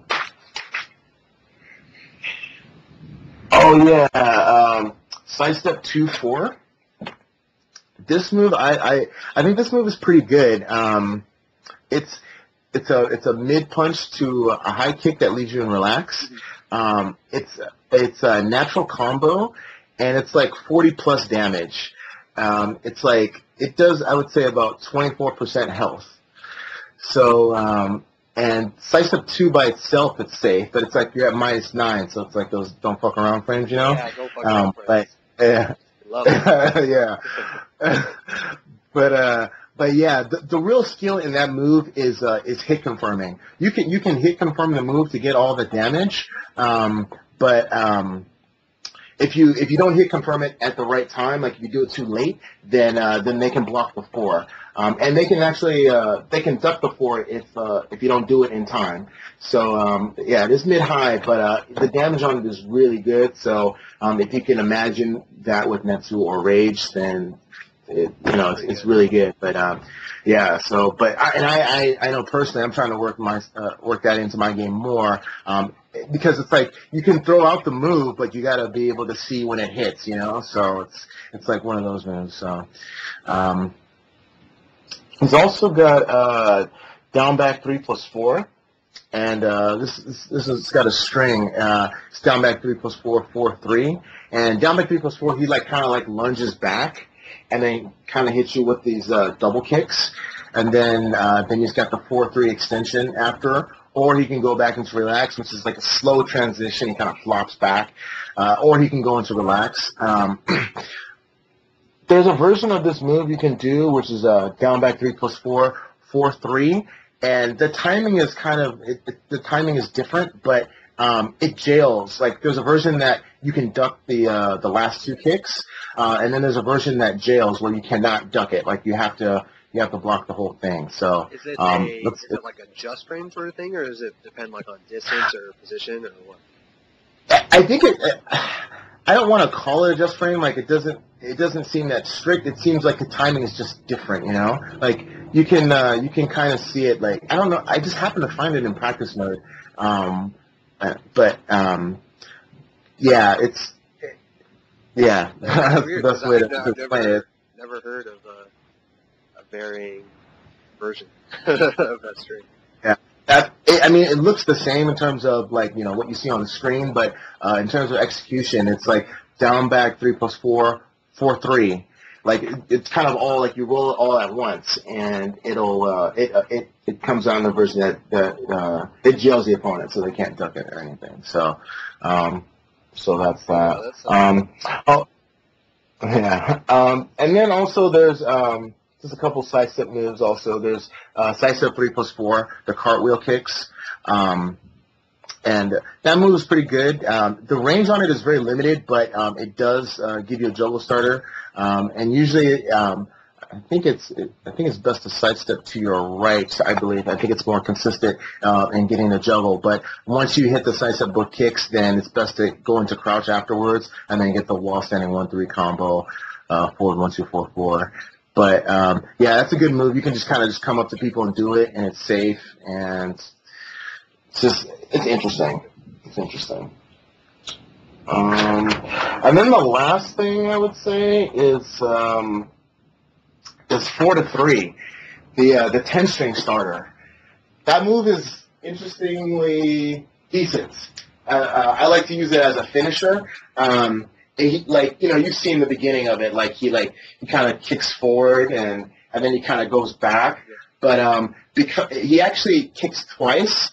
I mean, the move hits once, but both kicks are active to get hit. So if you try to rush in, the way the move kind of animates as he's going forward, the second kick could hit you as well. So I like that as a finisher. It goes in, it goes out, and just kind of creates that space. A lot of times with Eddy and Christie, you want to you can kind of control space with moves like that, and down 4-3 or 1-3, and or relax 4-3+4. You can kind of dip in and out of space. So that's a good move to kind of space out your opponent, and if you want to finish them off, you can use that as a variation. So yeah, I think that just about does it. All right, well, let me ask you a more general question then, because it's usually the question I ask at the end after we kind of wrapped everything up. So where do you put Eddy and Christie on the tier list? I mean, it sounds like from everything that I know about Eddy and Christie and everything that we've been talking about, probably mid-tier, maybe a little lower than that. But where would you put her? How do you think they fare against the rest of the team?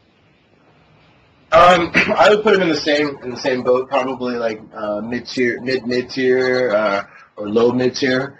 I think once people become versed in what it is that they're doing, then a lot of times people are going to find out, what can I do to stop handstand? What can I do to stop relax? And then once they have those tools, then the matchup becomes a little bit more complex for Eddy, and they actually have to think about more about the mix-ups and the moves that they're going to be doing. So I would put them in the mid-tier at least, or low mid-tier. All right, good. That's where I would put them as well. Probably my main issue with Freddie is that probably the punishing thing. You can kind of for some characters you can kind of spam and not spam really horribly punishable stuff and not really get terribly owned for it. If you look at a wall, you can kind of spam down 2-3, and yeah, you're gonna eat a down 4-2 every once in a while, but whatever. Relative to how much damage you could be getting out of it, I think that's yeah. But now we can start getting into the really juicy stuff. What has changed in Tag 2? Have they tried to fix that punishing problem at all? Have they given them any new stuff that's going to help with that, or? Let me see. They got well, in terms of, let's see, I didn't play with this one too much, but they have a new move, 4-4-4, and it's a juggle starter kick that leaves them in handstand, but there's some pushback on that, so it's possible that they could be safe, or quasi-safe, if you will, after that move is blocked. So that may be that move that may address that issue. They also got Handstand 1, and they changed the animation. This is completely new, and what it is just a flop punch where he comes over and they pretty much just hit the opponent, but it leaves them in crouch. So you've definitely got some advantage. I felt a lot of advantage on block with that move. So that's good. They also, they changed the down 3 to 4, so it's still unparryable, but the knee stun is only on counter hit. So you don't have that advantage to be able to continue attacking with the down 4-2 after that hits. And the one thing I think I liked the most so far was the handstand 4-3+4. Again, it looks like relaxed 4-3+4, but it just comes out so quick. You're not expecting it to come out of handstand, and then all of a sudden this move hits. So I think that move, along with their handstand throw, is really gonna even open up their handstand game a little bit more now, because people are gonna be well, I don't want to duck, or they're gonna if they try to stand, they're going to get hit by the mid. So I think that's... You can't break the handstand throw, right? No, you cannot. Okay, that's all. Well, I haven't tested in tag, but I'm going to go on the presumption that it's still unbreakable. Yeah, so. because I feel like it's such a scrub every time I get hit by that. I'm like, oh, I should be seeing that or something. I think more people are going to get hit by that even more now. So you won't feel alone. Okay, well, we finally gotten to that point in the podcast where I am going to force you to bring out your inner hater. And I know you're not a hater very much, but we have this portion on our podcast called Sound Off. And you're going to have to dig deep for that hater, and you're going to have to hate on something. Right, and we usually, I like to say that we have a timer of 60 seconds, but I don't think we've ever really held to that, so I kind of just give it an open forum. But just pick something that really, really pisses you off, and then just rant about it. And it doesn't have to be Tekken related. It doesn't even have to be video game related. If there's something that you don't know, so it's your spot. Go for it. Okay.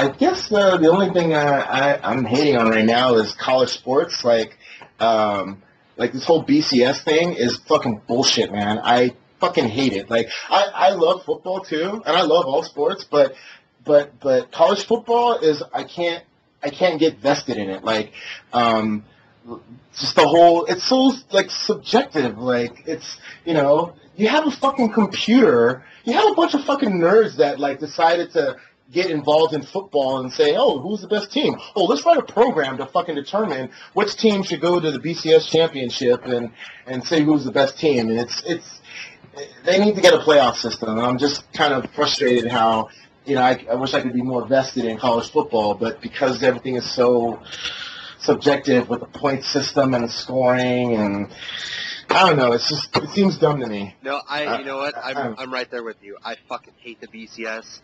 I am a huge football fan, and I love the NFL, and for college, I like watching the games, but every time somebody, asks me, it's like, oh, so you follow, because, we're in Iowa, so, like, oh, you follow the Hawkeyes, you a Hawkeye fan? I was like, yeah, I'm a fan. Oh, okay, but, yeah. I don't really give a shit about where they place, because it's all a bunch of bullshit, but I have a lot of problems, not just with the BCS, but I also have a problem with the NCAA.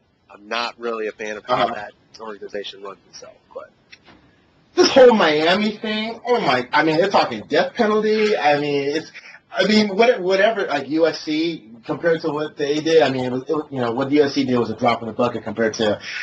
They got the vices of all young men: money, bitches, and cars. What the fuck? This guy was giving them all kinds of stuff, and they're gonna act like the administrators didn't know. I think the whole. I agree with you on that too. The whole NCAA thing is just a fucking sham. It's all about money at the end of the day. Yeah, and that's what really really pisses me off about the NCAA is because you have these guys who are trying to give these players stuff. And then the NCAA steps in and is like, no, you can't do that. We need to maintain integrity. And then all these NCAA officials, they're all like, well, we're going to get these huge advertising contracts for all of our bowl games, and then we're going to get all the money and cars and bullshit. I was like, what? Yeah, how does that make sense? You get all the money and stuff, but the players don't get shit because they're students? What? Yeah, it's a total oxymoron. I don't understand why they don't give them money, or I understand why they don't give them money, but it's like it seems like it's a hypocrisy. Yeah, I hate it. Yeah, so and what? Kind of in a way, it's kind of like slave labor. Like you're just using all these kids, you're not paying them a fucking dime for anything, and you're getting all this pay. I didn't want to say it like that, but I can see the analogy. No, I'm going to say it. It's fucking That's exactly what it fucking is. And, oh, man, it's just fucking terrible the way that they just abuse it. It's like, man, fucking hate it. and then they hide behind the guise of integrity, like you said, and it's frustrating. It's such a bunch of things. But, well, at least I can say at least the conferences are trying to do something You know, because like the SEC, I know they have their title games that they have. The Big Ten, I don't think the Big Ten has a title game, although they did split it up this year. So there's now kind of like the SEC. There's 2 divisions of the Big Ten now. So I think they're doing a title game. I don't know. I don't even like. I haven't cared forever, but I just know it's a bunch of crap and that they keep trying to change it. It's dumb. But Yeah. that was a good rant. I like that a lot. And I actually do want to throw my own rant out there because I ran into this. I've actually been dealing with this the past week or so. But I fucking hate DLCs. I don't know if you like DLCs or not, but the way that DLCs work right now is fucking bullshit. Because, like... What do you like about them? Well, I actually don't mind the theory behind DLCs. Like, the fact that they exist is cool. You know, okay, I get instant content whenever I want, you know, for my game. But just the fact that you have to pay for, like, $4 or $5 for every little piece of fucking content is just bullshit. And I got really pissed out last week because I play Mortal Kombat, and they came out with 4 new characters. You know, you have Rain, Kenshi, Scarlet, and Freddy just came out. Well, each one of them is $5 fucking, which that alone just pissed me off. I was like, really? $5 for a fucking character? Like, when I originally bought the game, I think the game starts, you get like, God, how many characters are there? I want to say like in the 30s or something. High 30 to 40, yeah. So you're like, every character is like a $1 or $2. You know? You average it out, and now you're charging me $5 fucking for a character. And then it really pissed me off because after they released Freddy, like literally the next day, they had a combo pack for all 4 for $15. I was like, oh, thank you, douchebag. I've already downloaded all of them and spent fucking $20. $20. And then you're gonna fucking discount it. I hate you so much. Sorry. That was just a quick one, but man, I just felt raped. Like I felt like I got consumer raped. I was like, this is fucking ridiculous. I can't believe it. Well, then also, like you're playing for tournaments too, and then it's like you're forced to pay for that too because you got to deal with those characters, right? You know? Yeah. But for the time being, you can kind of ignore Freddy, but yeah, that's exactly why I downloaded the other ones. I mean, they look neat and everything, but if I wasn't playing it competitively, I would have never downloaded any of them. But since we have little, you know, monthly tournaments and shit for it, I'm like, okay, well, I have to download all these so that whoever plays them can play. So stupid. They're just taking advantage of them. Like the BCS, it's all about money. It is. It's all about money. That's why I like it. You know, I mentioned before the podcast, people know who's listening got to hear this, but I was up late last night playing this little stupid DLC game. But the DLC games, like the ones that you just go on and they're little and stupid and you can just download them real quick, those actually aren't too bad because most of the time you can get the full game and any additional content for like $15, $20. And they're awesomely fun. You know, like Mega Man, the Mega Mans, when they went back to the 8-bit style, like I don't think I don't think any of those were over $20, or either one I should say. I think they only did 9 and 10, but like none of that stuff is like insanely expensive. But fucking games like Mortal Kombat, you got to go out and spend $50, $60, and they charge you an extra 20. Well, hey, it's none of those studios. It's a movie studio, so you know they're thinking about money. Of course, That's true. You know what? I'm actually gonna say right now. That's why one of the reasons I love Tekken, because very rarely have you ever had to unlock characters, and they've never made you download characters. So they just give it all to you up front. We'll see what happens on this next Tekken. And I'm not saying like I know anything. I'm just saying because it's kind of this is all new, you know, like how they're doing things with Tag 2, you know, not everything's been released yet. And I don't know if there's going to be new characters. I mean, you know, I think this may be the first, you know, Tekken game. I guess it's going to be out on console here in the States, so maybe they'll give us some extra stuff to appease us. Who knows? Yeah, but I mean, I don't know if Knuckles. I mean, I'm hoping that they put everybody that they're planning on putting into the game before they release it, so then we don't have to fucking download any game or any characters. But I really hope that they don't make us unlock fucking characters, because that was such a pain in the ass. Oh yeah, like Tekken Tag. Yeah. Like, hold on, I have to fucking play through single player mode, arcade mode, 20 times. times, yeah. Especially if you were an ogre player, that fucking sucks. Yeah, pretty much. But that's how it goes, though. You got to get your content somehow. Well, that's really all I have. I mean, do you have any last words, any parting words for people out there listening? No, not really. I mean, all I gotta say is you just gotta play the game and play the game the way you want to play it, and just try to, exhaust your move list and, find out what fits for you and just, go with it, So. Very nice. That straight from the style master, the West Coast style master. Everybody better fucking listen and take fucking notes. Well, that's really all I have. Thanks again for coming on the podcast. I really appreciate coming on and talking to Eddy. It would have been nice to get you on for Yoshi, but, I know fucking Noodlehead, man, that guy was crazy with all his fucking notes and shit, so hopefully he did Yoshi justice. Yeah, he did. I'm gonna, I'll be taking some notes from his stuff as well and incorporating that into what I got, and, in the next Tekken Tag 2, I'll be playing Eddy and Yoshi at least, so, oh my God, the most annoying should be exciting. ever known. Next to Christie and Eddy, that would probably be another annoying team. So that's okay. Team low tier. Yeah.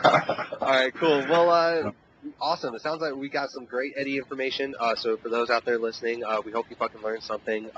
Pretty much, you are a total retard if you didn't learn anything in this podcast. But take everything we say with a grain of salt, because we are but human. But anyway, we will see you guys a little later, and thanks for joining us.